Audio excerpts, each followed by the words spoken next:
السلام عليكم ورحمة الله وبركاته. بسم الله الرحمن الرحيم. الحمد لله رب العالمين. اللهم صل على محمد وعلى آل محمد. സഹീഹ് മുസ്ലിമിൽ വന്നിട്ടുള്ള റസൂലുള്ളാഹി സ്വല്ലല്ലാഹു അലൈഹി വസല്ലമയുടെ ഒരു ചെറിയ പ്രാർത്ഥനയാണ് ഇന്നത്തെ പ്രാർത്ഥനാ പഠനത്തിൽ. അല്ലാഹുമ്മ ഇന്നി അസ്അലുക അൽ ഹുദാ വത്തുഖാ വൽ അഫാഫ വൽ ഗിന. അല്ലാഹുമ്മ ഇന്നി അസ്അലുക അൽ ഹുദാ വത്തുഖാ വൽ അഫാഫ വൽ ഗിന. അല്ലാഹുമ്മ അല്ലാഹുവേ, ഇന്നി തീർച്ചയായും ഞാൻ, അസ്അലുക ഞാൻ നിന്നോട് ചോദിക്കുന്നു. ഈ പ്രയോഗം നേരത്തെ വന്നിട്ടുള്ളതാണ്. അല്ലാഹുവേ, തീർച്ചയായും ഞാൻ നിന്നോട് ചോദിക്കുന്നു. അല്ലാഹുമ്മ ഇന്നി അസ്അലുക. 4 കാര്യങ്ങളാണ് ചോദിക്കുന്നത്. ഒന്ന്, അൽ ഹുദ, നേരായ വഴി, ഹിദായത്ത്, ഹുദ, സന്മാർഗം. രണ്ടാമത്തേത് വത്തുഖാ, തഖ്വ, അള്ളാഹുവിൻ്റെ കൽപ്പനകൾക്കനുസരിച്ച് പ്രവർത്തിക്കാനുള്ള ബോധം. മൂന്നാമത്തേത് വൽ അഫാഫ, അഫാഫ്, അഫത്ത് എന്നൊക്കെ പറഞ്ഞാൽ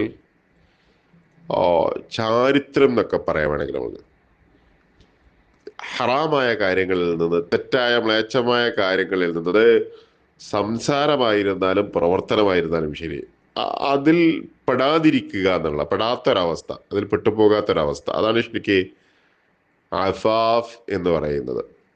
ചാരിത്രം എന്ന് നമ്മൾക്ക് മലയാളത്തിൽ വേണമെങ്കിൽ പറയാം, അല്ലെങ്കിൽ പരിശുദ്ധി എന്ന് പറയാം. അഫാഫ്, ഐഫത്ത് എന്നതും അതേ അർത്ഥത്തിൽ വരുന്ന ഒരു പദമാണ്. അപ്പൊ അഫാഫ് ആണ് മൂന്നാമതായി ചോദിക്കുന്നത്. അവസാനം 4-മതായി ചോദിക്കുന്നത് വൽ ഗിന, അൽ ഗിന. ഗിന എന്ന് പറഞ്ഞാൽ ഐശ്വര്യം. ഐശ്വര്യം എന്ന് പറഞ്ഞാൽ എന്താണ് യഥാർത്ഥ ഗിന എന്ന് ചോദിച്ചാൽ മനസ്സിന് ഐശ്വര്യം ഉണ്ടാവുക എന്നുള്ളതാണ്. കുറേ സമ്പന്നതയല്ല, മനസ്സിന് ഐശ്വര്യം ഉണ്ടാവുക എന്നുള്ളതാണ് ശരിക്കും ഗിന എന്ന് പറയുന്നത്. ഈ 4 കാര്യങ്ങൾക്കാണ് പടച്ചവനോട് ചോദിക്കുന്നത്. അല്ലാഹുമ്മ ഇന്നി അസ്അലുക, അല്ലാഹുവേ ഞാൻ നിന്നോട് ചോദിക്കുന്നു, അൽ ഹുദ, സന്മാർഗം, വത്തുഖാ, ഭയഭക്തി അല്ലെങ്കിൽ തഖ്വ, വൽ അഫാഫ, പരിശുദ്ധി, വൽ ഗിന, ഐശ്വര്യം. പ്രാർത്ഥന വളരെ ചെറുതാണെങ്കിലും ഒരു വിശ്വാസിയെ സംബന്ധിച്ചിടത്തോളം അവന് വേണ്ട ഏറ്റവും അടിസ്ഥാനപരമായ 4 കാര്യങ്ങളാണ് ഈ പ്രാർത്ഥനയിലൂടെ അള്ളാഹുവിനോട് ആവശ്യപ്പെടുന്നത്, നൽകാൻ ആവശ്യപ്പെടുന്നത്. ഒന്ന്, നേരായ വഴിയിൽ സഞ്ചരിക്കണം. നമ്മൾ സ്ഥിരമായിട്ട് പടച്ചവനോട് ആവശ്യപ്പെടുന്നത് അതാണ്. ഇഹ്ദിന സിറാത്തൽ മുസ്തഖീം, പടച്ചവനെ നേരായ വഴിയിൽ, സ്വർഗത്തിലേക്കുള്ള വഴിയിൽ നിന്ന് തെറ്റിക്കാതെ, ദലാലത്തിലേക്ക് പോകാതെ, തെറ്റിപ്പോകാതെ നേരായ വഴിയിലൂടെ സഞ്ചരിക്കാൻ കഴിയുക എന്ന് പറഞ്ഞാൽ അത് വലിയൊരു അനുഗ്രഹം. ഒന്ന് അതാണ്. രണ്ടാമത്തേത്, നമ്മൾ പലപ്പോഴും മനസ്സിലാക്കിയിട്ടുള്ളത് പോലെ നമ്മളുടെ ഒരു പ്രശ്നം എന്താ വെച്ചാൽ, മനസ്സ് തെറ്റ് ചെയ്യാനുള്ള ബോധമില്ലാത്ത മനസ്സൊന്നുമില്ല. ആ ബോധം എല്ലാവരുടെ മനസ്സിലുണ്ടാവും. പക്ഷെ അതിനെ നിയന്ത്രിക്കാൻ കഴിയുക എന്നിടത്താണ് ഒരു വിശ്വാസിയുടെ വിജയം എന്ന് പറയുന്നത്. നമ്മളുടെയൊക്കെ ഉള്ളിലുണ്ട് പടച്ചവൻ ആ സംഗതി ഇട്ട് വെച്ചിട്ട്. തഖ്വ എന്ന് പറയുന്നത്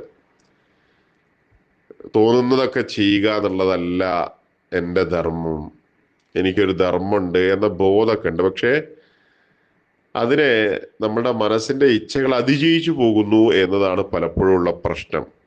ഇതല്ല ചെയ്യേണ്ടത് എന്നറിയാം, അല്ലെങ്കിൽ ഇങ്ങനെ ചെയ്യരുത് എന്നറിയാം, പക്ഷെ അത് ചെയ്യാനാണ് താല്പര്യം.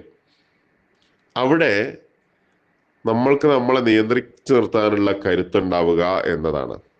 അതാണ് രണ്ടാമത്തെ ഒരു സംഗതി. അങ്ങനെ ആകുമ്പോൾ നമ്മൾ തെറ്റുകളിലേക്ക് പോകില്ല.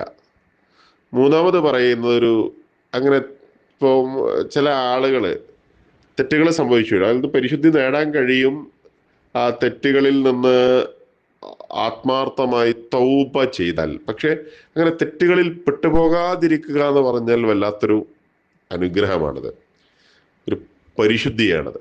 അങ്ങനെ സംഭവിച്ചു പോയാലും ആത്മാർത്ഥമായി തൗബ ചെയ്തിട്ട് അതിൽ നിന്ന് മോചിതരാകാൻ കഴിയും, പരിശുദ്ധി നേടാൻ കഴിയും. അങ്ങനെ തെറ്റുകളിൽ പെട്ടുപോകാതിരിക്കുക എന്നതാണ് യഥാർത്ഥത്തിൽ ഇഫത്ത് എന്ന് പറയുന്നത്. അതായത് സംസാരവും പ്രവൃത്തിയും ഒക്കെ. അതേപോലെ ഗിന എന്ന് പറയുന്നത് നമ്മൾക്ക് ഐശ്വര്യം ഉണ്ടാവുക എന്നതാണ്. ഐശ്വര്യം ഉണ്ടാവുക, ഞാൻ പറഞ്ഞതുപോലെ ഒരുപാട് സമ്പന്നതയല്ല, ജീവിതത്തിനൊരു ഐശ്വര്യം ഉണ്ടാവും. ഉള്ളത് കൊണ്ട് മനസ്സമാധാനത്തോടുകൂടെ ജീവിക്കാൻ കഴിയുക എന്നുള്ളത്. നമ്മുടെ ആവശ്യങ്ങളൊക്കെ നടന്നു പോകുന്നുണ്ട്. മറ്റുള്ളവരുടെ മുന്നിൽ കൈനീട്ടേണ്ട അവസ്ഥയില്ല. മറ്റുള്ളവരുടെ മുന്നിൽ കൈ നീട്ടേണ്ട ഒരവസ്ഥയില്ല. ആളുകളുടെ അരക്കേണ്ടി വരുന്ന ഒരവസ്ഥ ഇല്ലാത്ത രൂപത്തിൽ നമ്മളുടെ കാര്യങ്ങൾ സംതൃപ്തമായ രൂപത്തിൽ നടന്നു പോകുന്ന അവസ്ഥ. ഈ 4 അവസ്ഥകൾ ഉണ്ടായാൽ ഒരു മനുഷ്യനെ സംബന്ധിച്ചിടത്തോളം, അല്ലെങ്കിൽ ഒരു വിശ്വാസിയെ സംബന്ധിച്ചിടത്തോളം, അതിനപ്പുറത്ത് വേറെ പ്രത്യേകിച്ചൊന്നും വേണ്ടതില്ല. അപ്പൊ ഈ 4 കാര്യങ്ങൾക്ക് വേണ്ടിയാണ് ഇവിടെ നമ്മൾ ചോദിക്കുന്നത്. അല്ലാഹുമ്മ ഇന്നി അസ്അലുക്കൽ ഹുദ വത്തുഖ വൽ അഫാഫ വൽ ഗിന. പടച്ചമ്പുരാൻ നമുക്ക് ഈ 4 കാര്യങ്ങളും നൽകി അനുഗ്രഹിക്കുമാറാവട്ടെ. അസ്സലാമു അലൈക്കും വറഹ്മത്തുള്ളാഹി വബറകാതുഹു.